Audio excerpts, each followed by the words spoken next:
जय श्री राधा कृष्ण। ओम नमो भगवते वासुदेवाय नमः। एक बार जब श्री कृष्ण और बलराम जी अपने महानगर द्वारका में शांति पूर्वक रह रहे थे, तब पूर्ण सूर्य ग्रहण का विरला अवसर आया, जो प्रत्येक कल्प अथवा ब्रह्मा के दिवस के अंत में घटित होता है। प्रत्येक कल्प के अंत में सूर्य एक भव्य बादल से आवृत हो जाता है और निरंतर पड़ने वाली वर्षा स्वर्गलोक तक के सभी निम्न लोकों को आच्छादित कर देती है। खगोल शास्त्रीय गणना के द्वारा लोगों को इस महान ग्रहण के विषय में उसके घटने से पूर्व सूचित किया गया। अतएव सभी लोगों ने कुरुक्षेत्र में स्थित समंत पंचक नामक पवित्र स्थान पर एकत्रित होने का निश्चय किया। समंत पंचक तीर्थ स्थान पूजनीय है, क्योंकि श्री परशुराम ने विश्व के सभी क्षत्रियों को 21 बार मारकर वहां महायज्ञों का संपादन किया था। श्री परशुराम ने सभी क्षत्रियों को मार डाला और उनका एकत्रित रक्त नदी की भांति प्रवाहित होने लगा। श्री परशुराम ने समंत पंचक में 5 भव्य झीलें खोदी तथा उन्हें इस रक्त से भर दिया। श्री परशुराम विष्णु तत्व हैं, जैसा कि ईशोपनिषद में कहा गया है। विष्णु तत्व को किसी प्रकार के पापपूर्ण कार्य के द्वारा दूषित नहीं किया जा सकता। फिर भी यद्यपि श्री परशुराम संपूर्ण रूप से शक्तिशाली एवं अदूषित हैं, तथापि आदर्श चरित्र को प्रदर्शित करने हेतु उन्होंने शत्रु को मारने के इस तथाकथित पापपूर्ण कार्य को प्रायश्चित करने के लिए समंत पंचक में महायज्ञों का संपादन किया। उस उदाहरण के द्वारा श्री परशुराम ने ये स्थापित किया कि यद्यपि कभी कभी हत्या करने की आवश्यकता पड़ती है, फिर भी ये अच्छी बात नहीं है। श्री परशुराम ने स्वयं को शत्रुओं की पापपूर्ण हत्या के लिए निंदनीय माना, इसलिए ऐसे घृणित एवं अमान्य कार्यों के लिए हम कितने अधिक निंदनीय हैं। जीवात्माओं का वध करने के कार्य को संपूर्ण विश्व में अविस्मरणीय काल के प्रतिबंधित किया गया है। सूर्य ग्रहण के अवसर का लाभ उठाते हुए सभी महत्वपूर्ण व्यक्तियों ने इस तीर्थ स्थान के दर्शन किए। उनमें से कुछ महत्वपूर्ण व्यक्तियों का यहाँ उल्लेख किया गया है। वयोवृद्ध व्यक्तियों में वहां श्री अक्रूर, श्री वसुदेव एवं श्री उग्रसेन थे।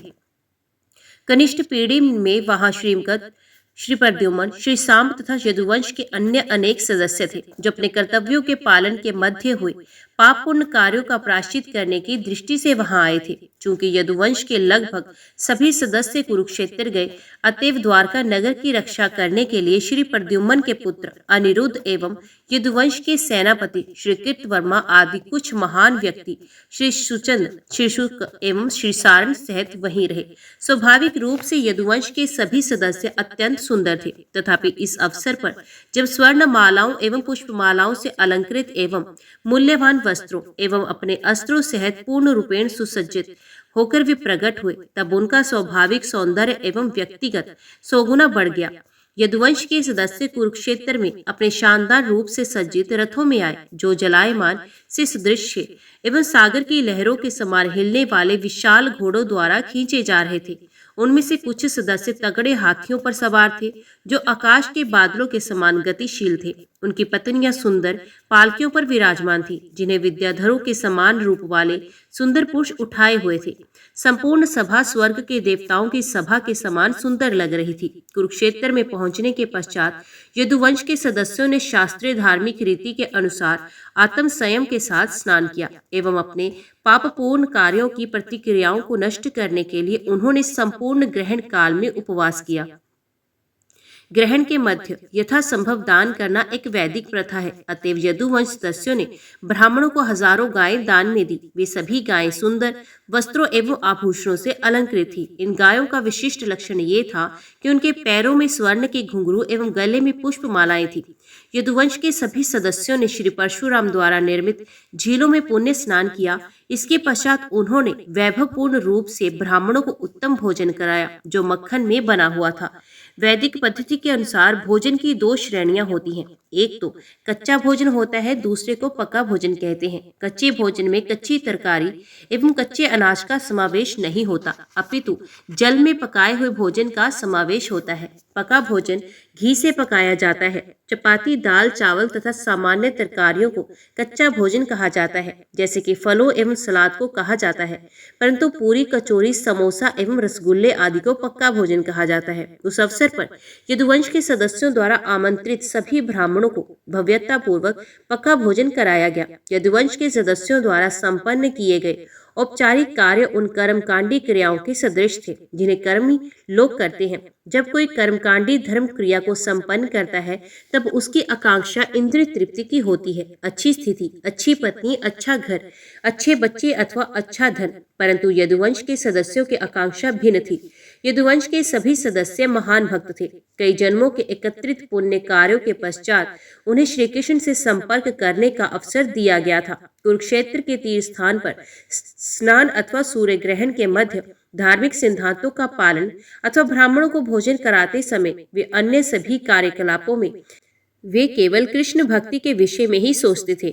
उनके आदर्श पूजनीय भगवान श्री कृष्ण ही थे, अन्य कोई नहीं। ब्राह्मणों को भोजन कराने के पश्चात आतिथ्य के लिए यह प्रथा है कि उनकी अनुमति ग्रहण करके वे प्रसाद का सेवन करें। इस प्रकार ब्राह्मणों की अनुमति लेकर सभी यदुवंशियों ने भोजन ग्रहण किया। तत्पश्चात उन्होंने भव्य छायादार वृक्षों के नीचे विश्राम करने के स्थलों का चुनाव किया एवं जब उन्होंने पर्याप्त विश्राम कर लिया तब वे दर्शनार्थियों का स्वागत करने के लिए तत्पर हुए, जिनमें संबंधी एवं मित्रगण तथा अनेक अधीन राजाओं एवं शासकों का समावेश था। उनमें मत्स्य, उशीनर, कौशल, विदर्भ, कुरु, संजय, काम्बोज के कई प्रदेशों के एवं अन्य अनेकों प्रदेशों के एवं देशों के राजा थे। उनमें से कुछ विरोधी दलों के शासक थे तो कुछ मित्र थे, परंतु कुल मिलाकर वृंदावन के दर्शनार्थी सर्वाधिक प्रमुख थे। नंद महाराज के नेतृत्व में वृंदावन के निवासी श्री कृष्ण एवं बलराम जी से वियोग के कारण अत्यंत उद्विग्नता से रह रहे थे। सूर्य ग्रहण का लाभ उठाते हुए वे सभी अपने जीवन एवं आत्मा भगवान श्री कृष्ण एवं बलराम जी को देखने के लिए आए। वृंदावन वासी यदुवंश के शुभचिंतक एवं घनिष्ठ मित्र थे। दीर्घ वियोग के पश्चात दो दलों का मिलन एक अत्यंत मर्मस्पर्शी संयोग था। दोनों यदु एवं वृंदावन के वासियों ने एक दूसरे से मिलने एवं वार्तालाप करने में इतने अधिक आनंद का अनुभव किया कि वे एक अनुपम दृश्य बन गया। दीर्घ वियोग के पश्चात मिलकर आनंद विभोर होने के कारण उनके हृदय धड़क रहे थे तथा उनके चेहरे नवीन खिले हुए कमल पुष्पों के समान प्रतीत हो रहे थे। उनके नेत्रों से आंसू टपक रहे थे, उनके रोंगटे खड़े हो गए थे और अत्यंत आनंद के कारण वे कुछ समय के लिए अवाक रह गए थे। दूसरे शब्दों में वे आनंद सागर में डुबकियां लगाने लगे। जब सारे पुरुष इस प्रकार मिल रहे थे तब स्त्रियां भी उसी प्रकार एक दूसरे से मिल रही थी। वे अत्यंत मैत्रीपूर्वक एक दूसरे का आलिंगन कर रही थी तथा मुस्कुराती हुई वे एक दूसरे की ओर अत्यंत स्नेह के साथ देख रही थी। जब वे अपनी भुजाओं से आलिंगन कर रही थी तब उनके वक्षस्थलों पर बिखरा हुआ कुमकुम तथा केसर एक दूसरे को लग गया और उन सभी स्त्रियों ने सर्वकी आनंद का अनुभव किया।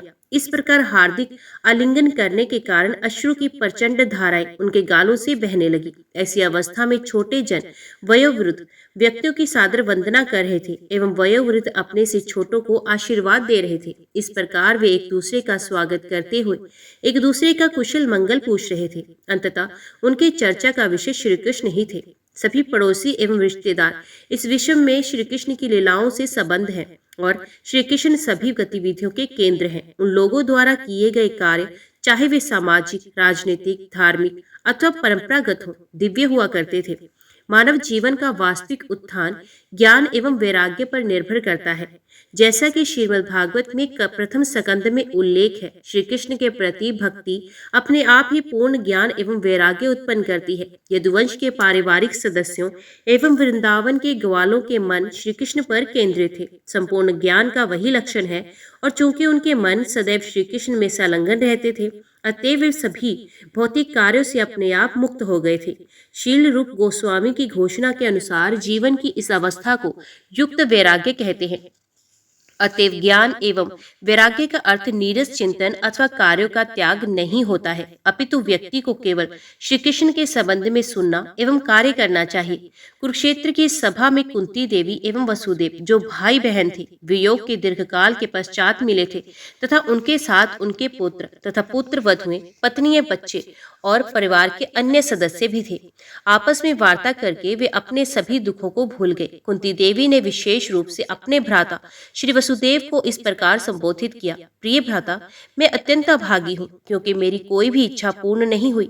अन्यथा ऐसा कैसे हो सकता था कि यद्यपि मेरे पास आप जैसे संत भ्राता है जो प्रत्येक दृष्टि से पूर्ण है, तथापि आपने मुझसे ये जिज्ञासा नहीं की कि जीवन की दुखद स्थिति में मैं अपने दिन किसी प्रकार व्यतीत कर रही हूँ। ऐसा प्रतीत होता है कि कुंती देवी को उन दुखद दिनों का स्मरण हो रहा था जब उन्हें अपने पुत्रों से धृतराष्ट्र एवं दुर्योधन की अनिष्ट कर योजनाओं के द्वारा निर्वासित किया गया था। उन्होंने आगे कहा, प्रिय बंधु, मैं समझ सकती हूँ कि जब ईश्वर किसी के विरुद्ध कार्य करता है तो उस व्यक्ति का सर्वाधिक समीपी भी उसे भूल जाता है। ऐसी अवस्था में व्यक्ति के पिता, माता और यहाँ तक कि उसकी संतान भी उसे भूल जाती है। अतएव हे भ्राता, मैं आप पर आरोप नहीं लगा रही। श्री वसुदेव ने अपनी बहन को उत्तर दिया, प्रिय बहन, उदास मत हो और इस प्रकार मुझे दोषी मत ठहराओ।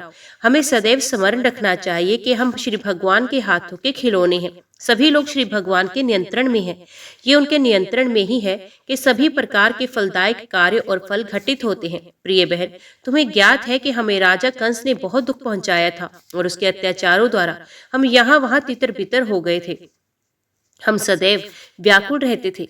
पिछले दिनों भगवत कृपा से हम अपने स्थानों को लौटे हैं। इस वार्तालाप के पश्चात श्री वसुदेव और श्री उग्रसेन के ने मिलने के लिए आए राजाओं का स्वागत किया। उस स्थान पर श्री कृष्ण को विद्यमान देखकर सभी दर्शनार्थियों ने दिव्य आनंद का अनुभव किया तथा वे शांत हो गए। उनमें से कुछ प्रमुख दर्शनार्थी इस प्रकार थे, भीष्म देव, द्रोणाचार्य, दुर्योधन एवं गांधारी सहित उनके पुत्र, अपनी पत्नी के साथ महाराज युधिष्ठिर तथा कुंती देवी के साथ पांडव, संजय, विदुर, कृपाचार्य, कुंती भोज, विराट, महाराज नगनजित, पुरुजित, द्वारथ, शल्य, धृष्टकेतु, काशी के राजा धर्मघोष, मिथिला के राजा विश्लाक्ष, मद्रास का राजा, कैकेयी का राजा युधामन्य, सुशर्मा, बाहलिक के साथ उसके पुत्र तथा ऐसे अनेक शासक जो महाराज युधिष्ठिर के अधीन थे।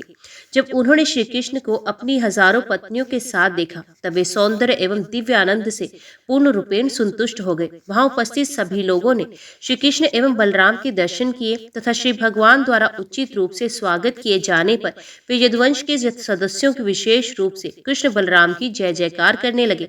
चूंकि श्री उग्रसेन भोज के राजा थे अतः उनको प्रमुख यदु माना जाता था। अतएव दर्शनार्थियों ने विशेष रूप से उन्हें संबोधित किया, श्रीमान उग्रसेन जी, हे भोज के राजा, वस्तुत इस विश्व में यदु ही ऐसे लोग हैं जो प्रत्येक दृष्टि से पूर्ण हैं। आपकी जय हो, आपकी जय हो। आपकी पूर्णता की विशिष्ट स्थिति ये है कि आप सदैव भगवान श्री कृष्ण को देखते हैं जो सहस्रों वर्षों तक तपस्या करने वाले योगियों द्वारा खोजे जाते हैं। अब सभी लोग प्रत्येक क्षण श्री कृष्ण के संपर्क में रहते हैं। सभी वैदिक मंत्र भगवान श्री कृष्ण की जय जयकार करते हैं। गंगा जल को पवित्र माना जाता है क्योंकि उसका जल भगवान श्री कृष्ण के चरण कमलों को धोने के उपयोग में लाया जाता है। वैदिक साहित्य श्री कृष्ण के आदेशों के अतिरिक्त और कुछ नहीं है। वेदों के अध्ययन का उद्देश्य श्री कृष्ण को समझना है। अतएव श्री कृष्ण के शब्द एवं उनकी लीलाओं के संदेश सदैव शुद्धिकारक हैं। काल एवं परिस्थिति के प्रभाव से इस विश्व के सभी ऐश्वर्य लगभग मिट चुके थे, परंतु इस लोक में जब से श्री कृष्ण अवतरित हुए हैं उनके चरण कमलों के स्पर्श के द्वारा सभी शुभ लक्षण पुण्य प्रकट हो गए। उनकी उपस्थिति के द्वारा हमारी सभी इच्छाएं एवं आकांक्षाएं क्रमश पूर्ण हो जाती हैं। हे श्रीमान भोज के राजा, आप वैवाहिक संबंध के कारण यदुवंश से संबंधित हैं तथा रक्त संबंध से भी। परिणाम स्वरूप आप सदैव श्री कृष्ण के संपर्क में रहते हैं तथा उनको किसी भी समय देखने में आपको कोई कठिनाई नहीं होती। श्री कृष्ण आपके साथ घूमते हैं, बात करते हैं, बैठते हैं, विश्राम करते हैं और भोजन भी करते हैं। यदुजनों को देखकर ऐसा प्रतीत होता है कि वे उन सांसारिक गतिविधियों में सदैव संलग्न रहते हैं जिन्हें नरक के शाही मार्ग की ओर से जाने वाला माना जाता है, परंतु भगवान श्री कृष्ण की उपस्थिति के कारण जो सर्वज्ञ, सर्वव्यापी एवं सर्वशक्तिमान है, आप सभी लोग वास्तविकता में भौतिक संदूषण से मुक्त हैं और ब्रह्म एवं मुक्ति की इंद्रियातीत अवस्था में स्थित हैं। जब उन्होंने सुना कि सूर्य ग्रहण के कारण कुरुक्षेत्र में श्री कृष्ण उपस्थित होंगे तब वृंदावन के निवासियों ने नंद महाराज के नेतृत्व में वहां जाने का निश्चय किया। अतएव यदुवंश के सभी सदस्य उपस्थित थे। अपने ग्वालों के साथ नंद महाराज ने सभी आवश्यक सामग्री बैलगाड़ियों पर लाद दी थी और सभी वृंदावन वासी अपने प्रिय पुत्रों सहित भगवान श्री कृष्ण एवं बलराम जी को देखने आए थे। जब वृंदावन के ग्वाले कुरुक्षेत्र में पहुंचे तब यदुवंश के सभी सदस्य अत्यंत प्रसन्न हुए। जैसे ही उन्होंने वृंदावन वासियों को देखा वे उनका स्वागत करने के लिए खड़े हो गए तथा ऐसा प्रतीत होता था कि उन्होंने अपने जीवन को पुनः प्राप्त किया। दोनों आपस में मिलने के लिए अतिशय उत्सुक थे तथा जब वास्तव में वे आगे आकर मिले उन्होंने जी भर कर एक दूसरे का आलिंगन किया तथा इस प्रकार बहुत समय तक आलिंगनबद्ध रहे।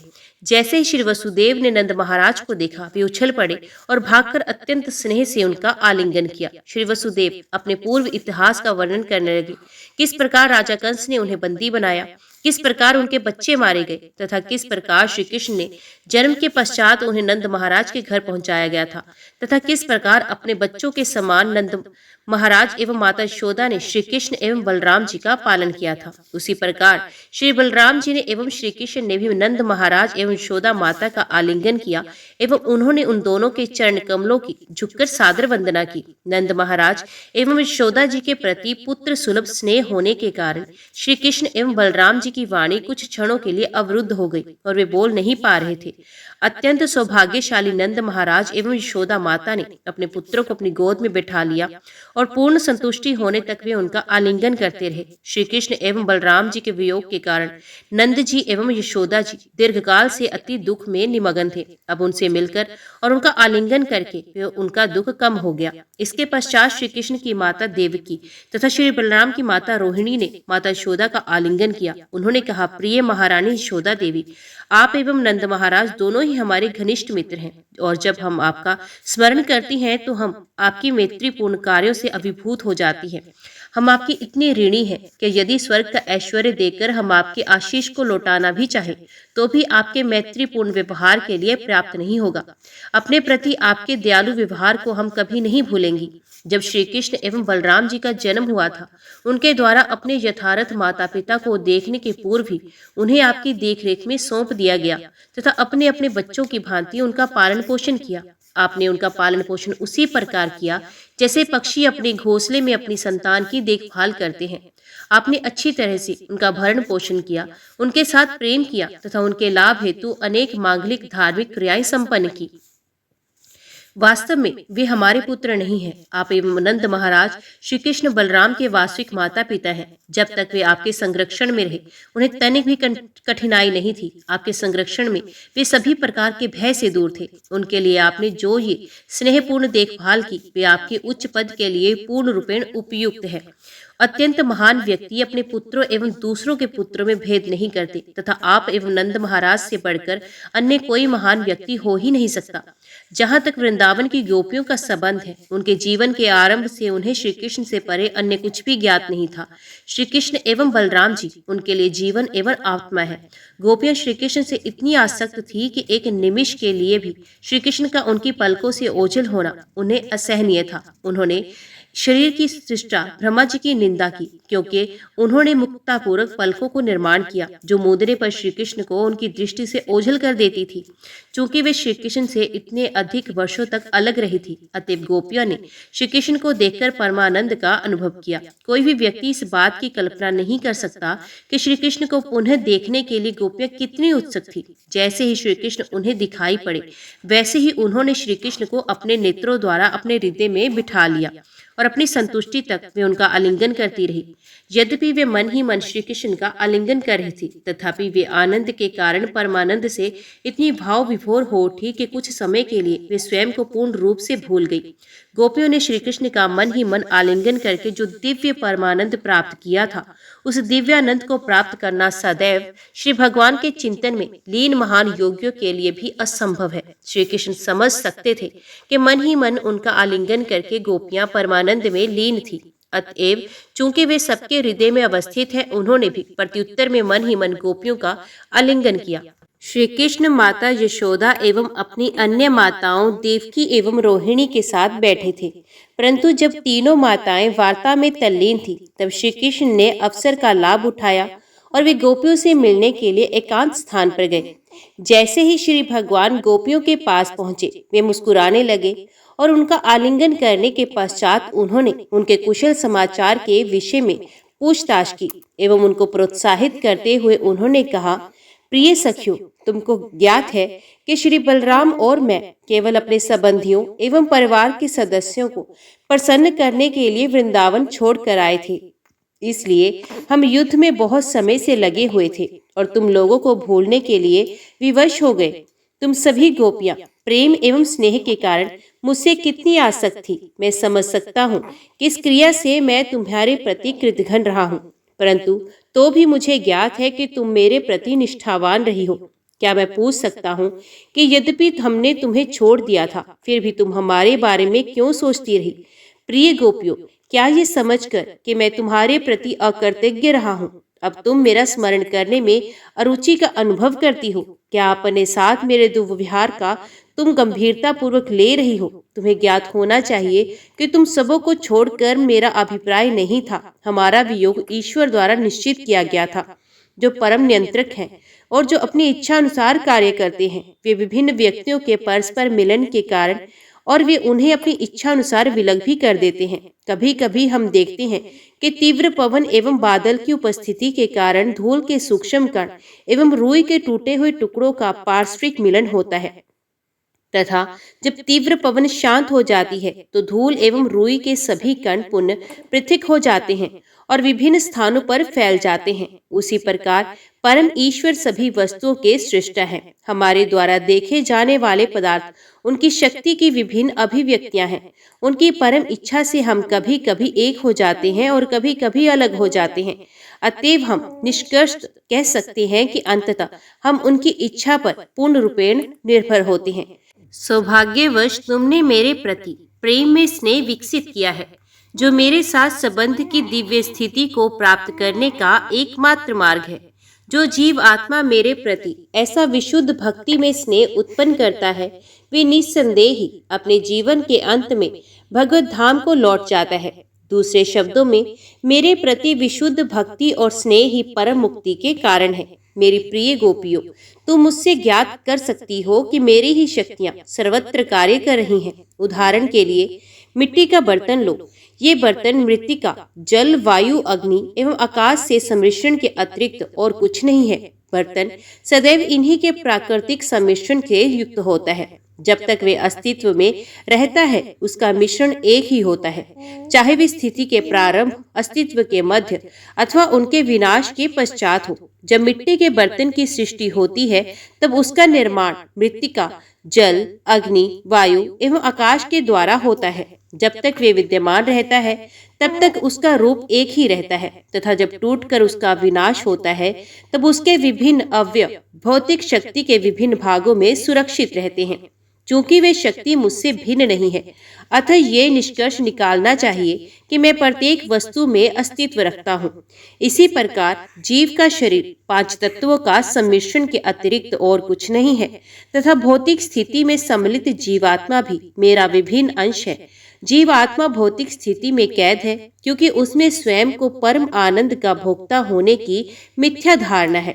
परम सत्य होने के नाते मैं जीवात्मा तथा उससे के भौतिक बंधन से श्रेष्ठ हूँ।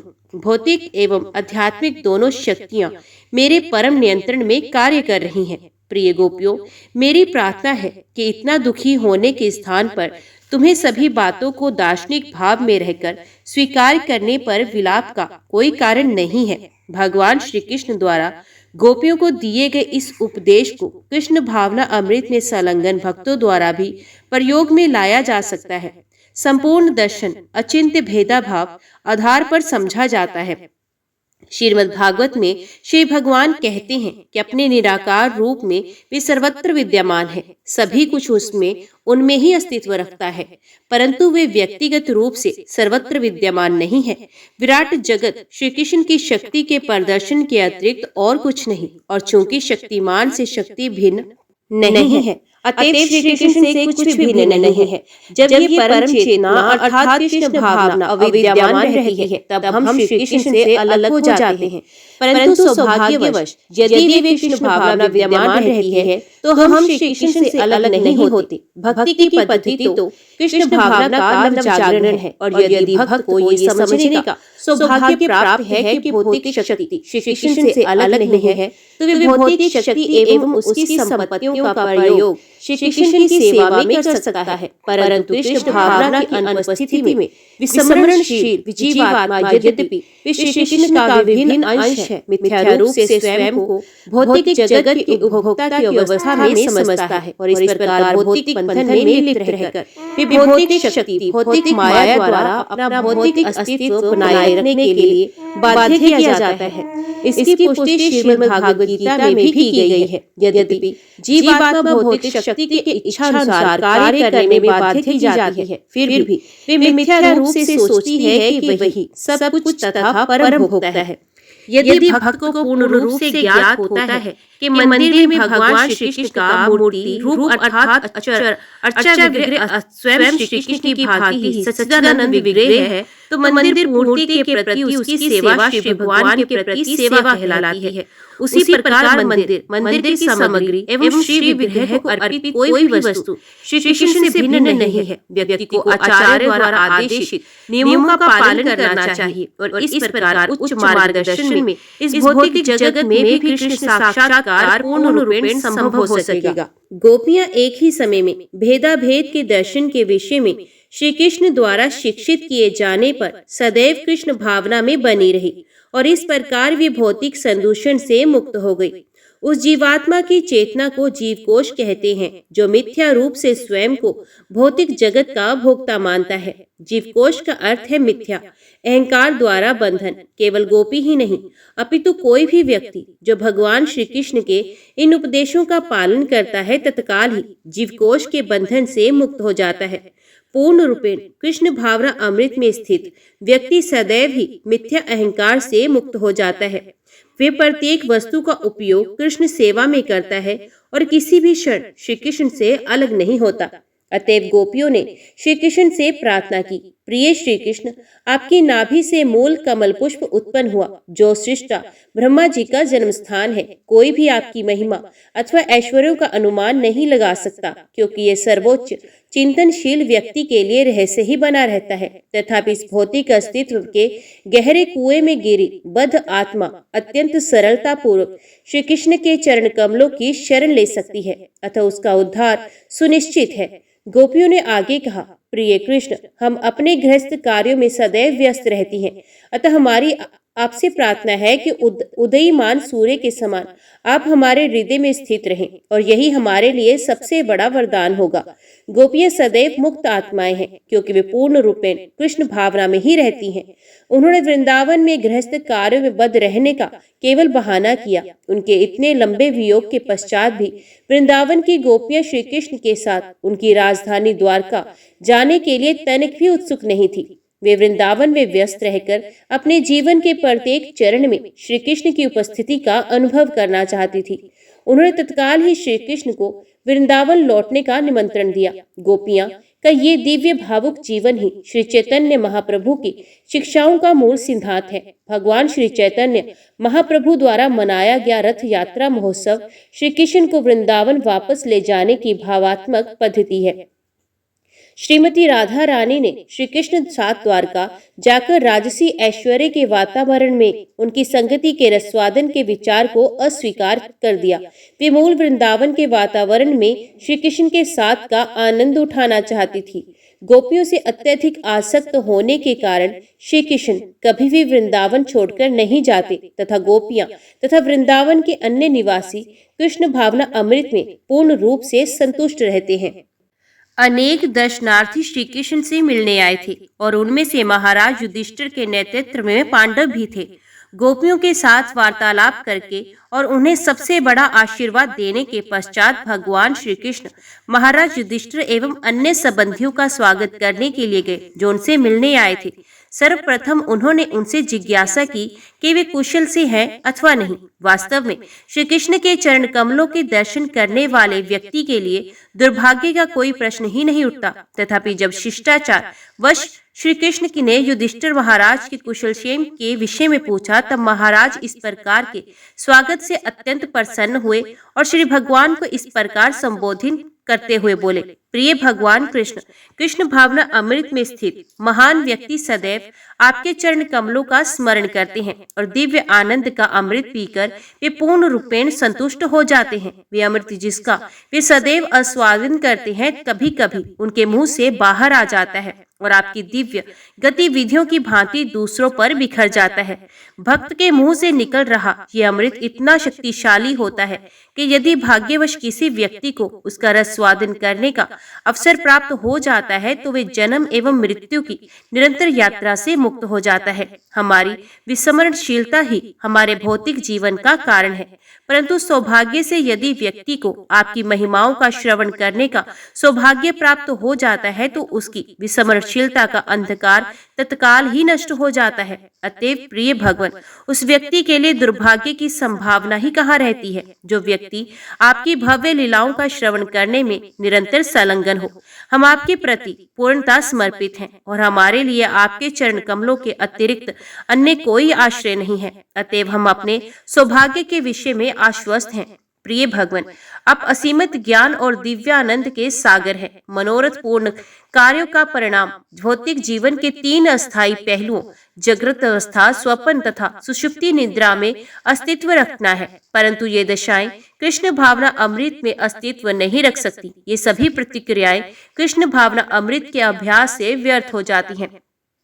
सभी मुक्त आत्माओं के आप परम लक्ष्य हैं। अपनी स्वतंत्र इच्छा के द्वारा ही आप अपनी अंतरंगी शक्ति योग माया के प्रयोग के द्वारा इस पृथ्वी पर अवतरित हुए हैं तथा जीवन के वैदिक सिद्धांतों की पुनर्स्थापना करने के लिए आप एक सामान्य व्यक्ति की भांति प्रकट हुए हैं। आप परम पुरुष हैं। अतएव आपकी शरण में आए हुए व्यक्ति के लिए कोई भी दुर्भाग्य नहीं हो सकता। जब श्री कृष्ण विभिन्न प्रकार के अतिथियों से मिलने में व्यस्त थे और अतिथि श्री भगवान की सादर वंदना करने में संलग्न थे, तब कुरुवंश एवं यदुवंश की महिलाओं ने एक दूसरे से मिलने एवं श्री कृष्ण की दिव्य लीलाओं की चर्चा करने के अवसर का लाभ उठाया। सर्वप्रथम श्री कृष्ण की पत्नियों से द्रौपदी ने जिज्ञासा की। उन्होंने उनका संबोधन किया। प्रिय रुक्मणी, भद्रा, जाम्बवती, सत्या, सत्यभामा, कालिंदी, शेव्या, लक्ष्मणा, रोहिणी तथा श्री कृष्ण की अन्य सभी पत्नियों, क्या आप बताएंगी कि किस प्रकार भगवान श्री कृष्ण ने आप लोगों को पत्नियों के रूप में स्वीकार करके साधारण मनुष्यों के विवाह समारोह के जैसे नियमों का पालन करते हुए आपके साथ विवाह किए? इस पर रानियों में प्रमुख रुक्मणी देवी ने उत्तर दिया। प्रिय द्रौपदी, व्यवहारिक रूप से ये एक निश्चित तथ्य है कि जरासंध एवं अन्य राजकुमार चाहते थे कि मैं राजा शिशुपाल से विवाह करूं तथा जैसा कि सर्वविदित है, विवाह समारोह के मध्य उपस्थित सभी राजकुमार अपने अस्त्रों एवं कवचों को लेकर उस किसी भी प्रतिद्वंदी के साथ युद्ध करने के लिए तत्पर थे जो विवाह में बाधा डालने का प्रयास करता। परंतु श्री कृष्ण ने मेरा अपहरण उसी प्रकार किया जैसे कोई सिंह झुंड में से मेमने को उठा ले जाता है। तथापि श्री कृष्ण के लिए ये कोई अद्भुत बात नहीं थी, क्योंकि इस जगत में जो महान शूरवीर अथवा राजा होने का दावा करता है वे श्री भगवान के चरण कमलों के अधीनस्थ है। सभी राजा महाराजा श्री कृष्ण के चरण कमलों में अपने शिरस्त्राण रख चुकाते हैं। प्रिय द्रौपदी, ये मेरी सनातन इच्छा है कि प्रत्येक जीवन में मैं श्री कृष्ण की सेवा में ही संलग्न रहूं, जो सर्व आनंद एवं सर्व सौंदर्य के भंडार है। जीवन में मेरी यही इच्छा और आकांक्षा है। इसके पश्चात सत्यभामा ने कहा, प्रिय द्रौपदी, मेरे पिता अपने भ्राता परसेन की मृत्यु से अत्यंत दुखी थे तथा उन्होंने छल से अपने भ्राता का वध करने एवं स्मंतक मणि चुराने का आरोप श्री कृष्ण पर लगाया, जिसे वास्तव में जाम्बवान ने लिया था। अपना शुद्ध चरित्र स्थापित करने हेतु श्री कृष्ण ने जाम्बवान के साथ युद्ध किया और स्मंतक मणि की रक्षा की, जिसे बाद में मेरे पिता को स्पुर्द भी किया गया। मेरे पिताजी अपने भ्राता की मृत्यु का आरोप श्री कृष्ण पर लगाने के कारण अत्यंत लज्जित एवं दुखी हुए। स्मंतक मणि को पुनः प्राप्त करके उन्होंने अपनी भूल का सुधार करना बुद्धिमानी समझा। यद्यपि उन्होंने दूसरों के साथ मेरा विवाह करने का वचन दिया था, किंतु उस मणि को एवं मुझको श्री कृष्ण के चरण कमलों में समर्पित कर दिया और इस प्रकार मुझे उनकी दासी एवं पत्नी के रूप में स्वीकार किया गया। इसके पश्चात जाम्बवती ने द्रौपदी के प्रश्नों का उत्तर दिया और उसने कहा, प्रिय द्रौपदी, जब श्री कृष्ण ने राक्षसों के राजा मेरे पिता जाम्बवान पर आक्रमण किया तब मेरे पिता को ज्ञात नहीं था कि भगवान श्री कृष्ण उनके पूर्व स्वामी सीता देवी के पति भगवान श्री रामचंद्र थे। श्री कृष्ण के स्वरूप को पहचाने बिना मेरे पिता 27 दिनों तक उनके साथ निरंतर युद्ध करते रहे। इस अवधि के पश्चात जब वे अत्यंत थक गए तब उन्हें ज्ञात हुआ चूंकि भगवान रामचंद्र के अतिरिक्त और कोई उनको पराजित नहीं कर सकता था, इसलिए उनके प्रतिद्वंदी श्री कृष्ण की भी वही श्री राम होंगे। इस प्रकार वे होश में आ गए और उन्होंने तत्काल ही स्मंतक मणि वापस दे दी और श्री भगवान को संतुष्ट करने के लिए उन्होंने श्री कृष्ण की पत्नी बनने के लिए मुझे उनके समक्ष प्रस्तुत कर दिया। इस प्रकार श्री भगवान के साथ मेरा विवाह हुआ और प्रत्येक जीवन में श्री कृष्ण की दासी बनकर रहने की मेरी इच्छा पूर्ण हुई। तत्पश्चात कालिंदी ने कहा, प्रिय द्रौपदी, श्री कृष्ण को अपना पति के रूप में प्राप्त करने के लिए मैं कठोर तप एवं तपस्या में संलग्न थी। जब भगवान श्री कृष्ण इस तथ्य से अवगत हुए तो वे कृपा पूर्वक अपने मित्र श्री अर्जुन के साथ आए और मुझे पत्नी के रूप में स्वीकार किया।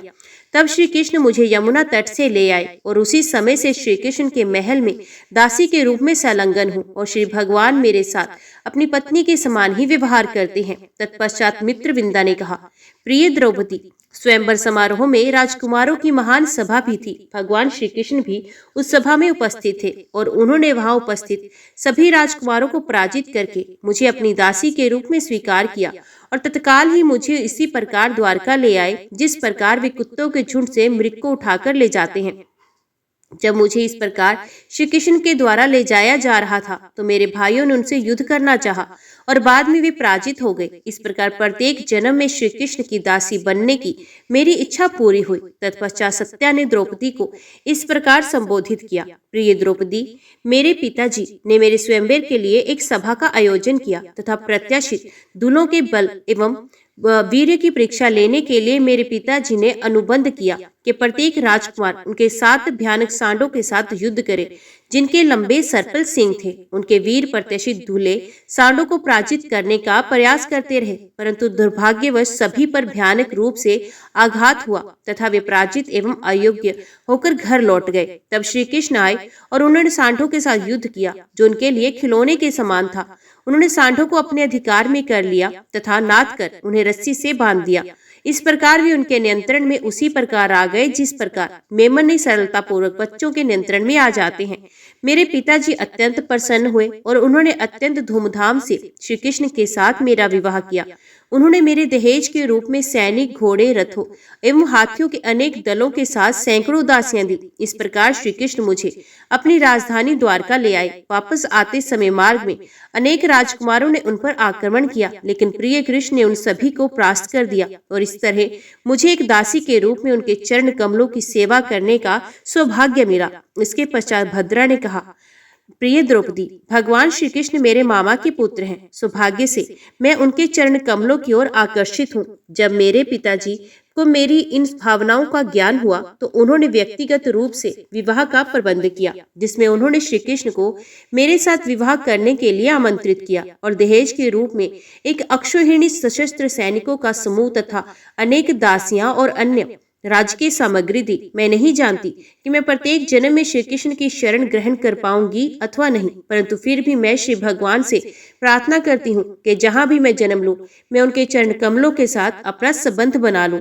उसके बाद लक्ष्मणा ने कहा, प्रिय महारानी, अनेक बार मैंने श्री नारद मुनि से श्री कृष्ण की लीलाओं का गान करते हुए सुना है, किंतु मैं श्री कृष्ण के चरण कमलों की ओर तब आकर्षित हुई जब मैंने नारद जी को ये कहते सुना कि भाग्य देवी लक्ष्मी भी उनके चरण कमलों के प्रति आकर्षित थी। तब से मैं उनके विषय में सोचती रही और इस प्रकार उनके प्रति मेरे आकर्षण में वृद्धि हुई। प्रिय रानी, मेरे पिताजी मेरे प्रति अत्यंत स्नेहिल थे। जब उन्हें ज्ञात हुआ कि मैं श्री कृष्ण के प्रति आकर्षित हूँ तो उन्होंने एक योजना बनाई।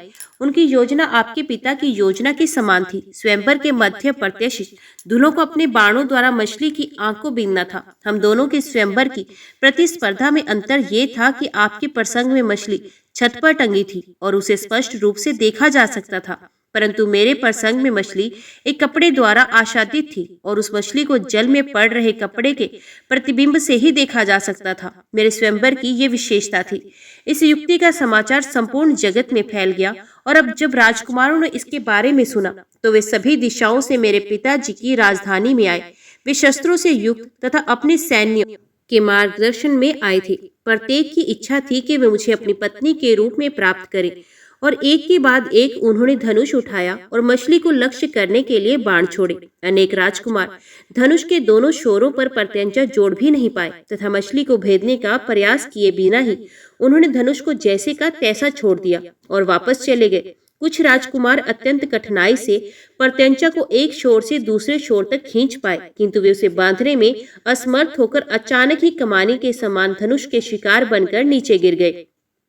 प्रिय रानी, आपको ये जानकर आश्चर्य होगा कि मेरी स्वयंवर सभा में अनेक प्रसिद्ध राजा एवं वीर उपस्थित थे। अवश्य ही जरासंध, अम्बष्ट, शिशुपाल, भीमसेन, दुर्योधन तथा कर्ण जैसे वीर धनुष में प्रत्यंचा चढ़ाने में सफल हुए, परंतु वे मछली को भेद नहीं सके, क्योंकि वे आशादित थे तथा वे उसके प्रतिबिंब के माध्यम से उसे खोज नहीं पाए। पांडवों में वीर अर्जुन जल में मछली का प्रतिबिंब देखने में सफल हो गए। यद्यपि अत्यंत सावधानी पूर्वक उन्होंने मछली की स्थिति को खोज निकाला और एक बाण भी छोड़ा, पर वे मछली को सही स्थान पर भेद नहीं पाए।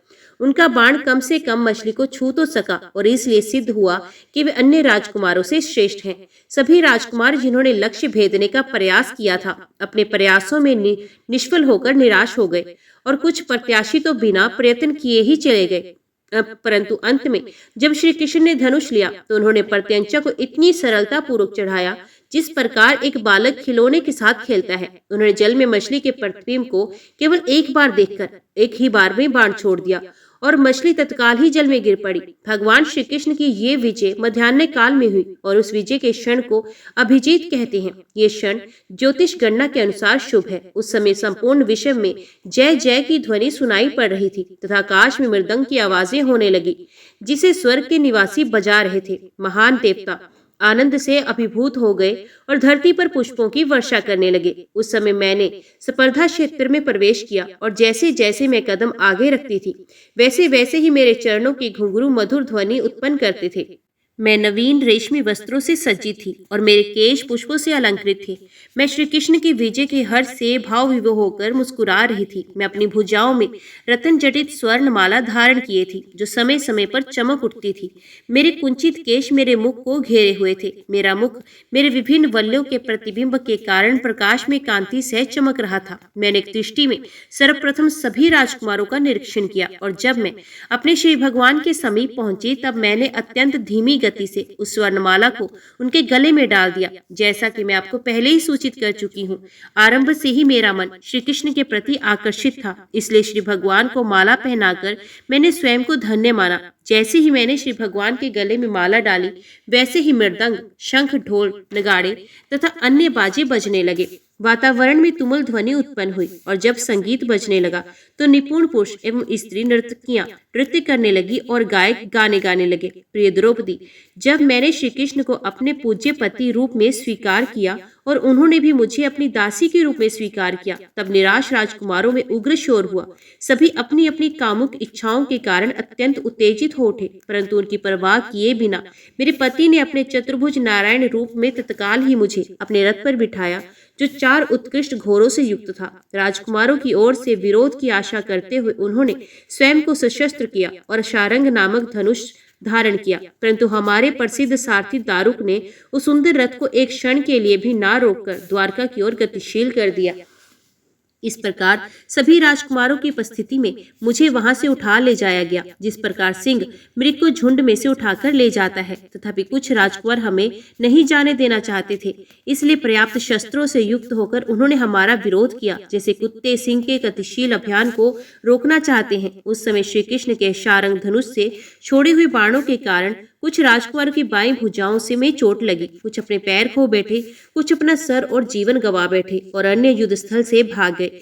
तदंतर श्री भगवान ब्रह्मांड की सर्वाधिक सुसज्जित नगरी द्वारका में प्रविष्ट हुए और जिस समय उन्होंने नगर में प्रवेश किया, वे देदीप्यमान सूर्य के समान प्रतीत हो रहे थे। इस अवसर पर संपूर्ण द्वारका को अत्यंत सुंदर रूप से अलंकृत किया गया था। संपूर्ण द्वारका में इतनी अधिक ध्वजाएं और वंदनवार लगे थे कि सूर्य की किरणें नगर में प्रवेश भी नहीं कर पा रही थी। मैंने आपको पहले ही बता दिया कि मेरे पिताजी मेरे प्रति अत्यंत स्नेहिल थे। अतएव जब उन्होंने देखा कि श्री कृष्ण को पति के रूप में पाकर मेरी इच्छा पूर्ण हो गई है, तो वे प्रसन्नतावश अपने मित्रों एवं संबंधियों में विभिन्न प्रकार की भेंटें, जैसे मूल्यवान वस्त्र, आभूषण, पलंग एवं बैठने की दरियां आदि वितरित करने लगे। भगवान श्री कृष्ण आत्मनिर्भर हैं, तथापि मेरे पिताजी ने स्वेच्छा से मेरे पति को धन, सैनिक, हाथी, रथ, घोड़े तथा अनेक मूल्यवान एवं विरले वस्त्र शस्त्र दहेज में दिए। उन्होंने अत्यंत उत्साह के कारण ये सभी वस्तुएं श्री कृष्ण को दी। प्रिय रानी, उस समय मैं अनुमान लगा सकती थी कि पूर्व जन्म में मैंने कोई अद्भुत मांगलिक कार्य किया होगा और उसी के परिणाम स्वरूप इस जन्म में श्री कृष्ण के आवास स्थान में दासी बन पा रही हूँ। जब श्री कृष्ण की सभी प्रमुख रानियों ने अपने वर्णन समाप्त कर दिए, तब अन्य 16,000 रानियों की प्रतिनिधि बनकर रोहिणी ने उनके द्वारा श्री कृष्ण की पत्नियां बनने की घटना का वर्णन किया। प्रिय रानी, जब भौमासुर संपूर्ण विश्व पर विजय प्राप्त कर रहा था, तब उसने यथासंभव राजाओं की सुंदर कन्याओं को एकत्रित किया और महल के भीतर हमें बंदी बनाकर रखा। जब हमारे बंदी बनाए जाने के समाचार भगवान श्री कृष्ण के पास पहुंचे, तो उन्होंने भौमासुर के साथ युद्ध करके हमें मुक्त किया। श्री कृष्ण ने भौमासुर और उनके सैनिकों का वध किया। यद्यपि उन्हें एक भी पत्नी स्वीकार करने की कोई आवश्यकता नहीं थी, तथापि हमारे आग्रह पर उन्होंने हम 16,000 कन्याओं के साथ विवाह किया। प्रिय रानी, हमारा एकमात्र गुण ये था कि हम सदैव श्री कृष्ण के चरण कमलों का ही स्मरण करती थी, जो स्वयं को पुण्य, जन्म एवं मृत्यु के बंधन से मुक्त करने का मार्ग है। मेरी प्रिय द्रौपदी रानी, हमें ऐश्वर्यों की इच्छा नहीं है। हम ऐसे भौतिक ऐश्वर्यों का भोग नहीं करना चाहती, न हम यौगिक सिद्धियों को प्राप्त करना चाहती हैं, न ही ब्रह्मा जी की श्रेष्ठ स्थिति को चाहती हैं। हम विभिन्न प्रकार की मुक्तियों में से कोई मुक्ति, जैसे सालोक्य, सामीप्य, सारूप्य अथवा सायुज्य नहीं चाहती। हम इन ऐश्वर्यों की ओर तनिक भी आकर्षित नहीं होती। हमारी एकमात्र इच्छा ये है कि हम श्री कृष्ण के चरण कमलों में लगी हुई धूल के कणों के प्रत्येक जीवन में अपने सर पर धारण करती रहें। भाग्य की देवी की भी इच्छा थी कि वे उन कणों को सुगंधित केसर के साथ अपने वक्ष स्थल पर लगाए रखें। हम केवल उस धूल की इच्छा रखती हैं जो श्री कृष्ण के चरण कमलों के तलवे पर एकत्रित हो जाती है, जब वे वृंदावन भूमि पर गोप बनकर भ्रमण करते हैं। विशेष रूप से गोपियां और गोप एवं आदिवासी स्त्रियां भी वृंदावन के पथ में घास एवं तृण बनने की सदैव इच्छा रखते हैं कि वे भगवान श्री कृष्ण के चरण कमलों द्वारा कुचले जाने का उन्हें अवसर प्रदान करें। प्रिय रानी, हम प्रत्येक जीवन में बिना किसी अन्य इच्छा के इसी प्रकार रहना चाहती हैं। जय श्री राधा कृष्णा। ओम नमो भगवते वासुदेवाय नमः। आज की वीडियो में इतना ही। उम्मीद करती हूँ वीडियो आपको पसंद आई होगी। वीडियो पसंद आई हो तो वीडियो को लाइक और चैनल को सब्सक्राइब जरूर कीजिएगा। जय श्री कृष्णा लिखकर कमेंट बॉक्स में अपनी हाजिरी और अपने सुझाव देना ना भूलिएगा। तो मिलते हैं अगली कथा अगले अध्याय के साथ। तब तक के लिए देखते व सुनते रहिए। जय मां कंजर, जय माता दी।